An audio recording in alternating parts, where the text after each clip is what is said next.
നമസ്കാരം. എൻ്റെ ഈ കുഞ്ഞു ചാനലിലേക്ക് നിങ്ങൾക്കേവർക്കും സ്നേഹപൂർവ്വം സ്വാഗതം. എല്ലാവരെയും സർവേശ്വരൻ അനുഗ്രഹിക്കട്ടെ. ഇന്നത്തെ വീഡിയോ ഗുരുവായൂർ ക്ഷേത്രത്തിൻ്റെ ഉത്ഭവത്തെക്കുറിച്ചാണ്. ഗുരുവായൂർ ക്ഷേത്രത്തിൻ്റെ ഉത്ഭവത്തെക്കുറിച്ച് വളരെ മനോഹരമായ ഒരു ഐതിഹ്യമാണ് ഉള്ളത്. ഇത് പ്രധാനമായും ദ്വാപരയുഗത്തിൻ്റെ അവസാനവുമായി ബന്ധപ്പെട്ടിരിക്കുന്നു. അതിൻ്റെ പ്രധാന കാര്യങ്ങളാണ് ഇനി ഞാൻ പറയാൻ പോകുന്നത്. ഗുരുവായൂർ ക്ഷേത്രത്തിലെ ശ്രീകൃഷ്ണ വിഗ്രഹം ദ്വാപരയുഗത്തിൻ്റെ ഒടുവിൽ ഭഗവാൻ ശ്രീകൃഷ്ണൻ വൈകുണ്ഠത്തിലേക്ക് മടങ്ങുന്നതിന് മുൻപ് തൻ്റെ ഭക്തനായ ഉദ്ധവരോട് ഒരു കാര്യം നിർദ്ദേശിക്കുകയുണ്ടായി. ദ്വാരക കടലെടുക്കുമെന്നും താൻ പൂജിച്ചിരുന്ന ഈ പവിത്രമായ വിഗ്രഹം പ്രളയത്തിൽപ്പെടാതെ സംരക്ഷിക്കണമെന്നും ഭഗവാൻ പറഞ്ഞു. ദ്വാരക കടലിനടിയിലായപ്പോൾ വിഗ്രഹം വെള്ളത്തിൽ ഒഴുകി നടന്നു.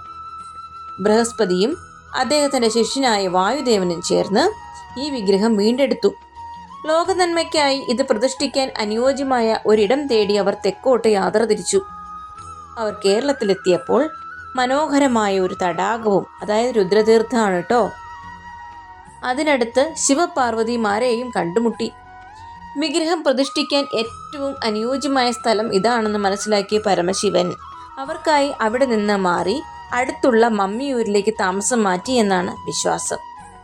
ഗുരുവായൂർ എന്ന പേരിന് പിന്നിൽ ഗുരുവും വായുവും ചേർന്ന് വിഗ്രഹം പ്രതിഷ്ഠിച്ചതിനാൽ ആ സ്ഥലത്തിൽ ഗുരുവായൂര് എന്ന് പേര് ലഭിച്ചു. അതായത് ഗുരുവായ ബൃഹസ്പതിയും വായുദേവനും ചേർന്നിട്ടാണ് ആ വിഗ്രഹം പ്രതിഷ്ഠിച്ചത്. അതുകൊണ്ടാണ് ഗുരുവായൂർ എന്ന പേര് വന്നത് എന്നാണ് പറയപ്പെടുന്നത്.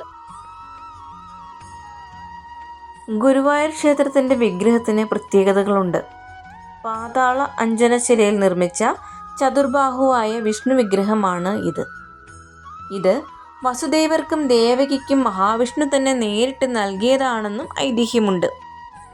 അതുപോലെ തന്നെ ഗുരുവായൂർ ദർശനം പൂർത്തിയാക്കണമെങ്കിൽ മമ്മിയൂർ ശിവക്ഷേത്രത്തിൽ കൂടി ദർശനം നടത്തണമെന്നാണ് ഈ ഐതിഹ്യത്തിൻ്റെ ഭാഗം. ഗുരുവായൂർ ക്ഷേത്രത്തിലെ പ്രധാന വഴിപാടുകളിലൊന്നാണ് തുലാഭാരം. ഗുരുവായൂരിലെ ഏറ്റവും പ്രശസ്തമായ വഴിപാടാണ് തുലാഭാരം. ഭക്തൻ്റെ ശരീരഭാരത്തിന് തുല്യമായ അളവിൽ സാധനങ്ങൾ, അത് കദളിപ്പഴമോ പഞ്ചസാരയോ ശർക്കരയോ നാളികേരമോ വെണ്ണ എണ്ണ തുടങ്ങിയവയൊക്കെയാണ് സമർപ്പിക്കുന്നത്. ക്ഷേത്രത്തിലെ ഏറ്റവും വലിയ വഴിപാടുകളിലൊന്നാണ് ഉദയാസ്തമന പൂജ.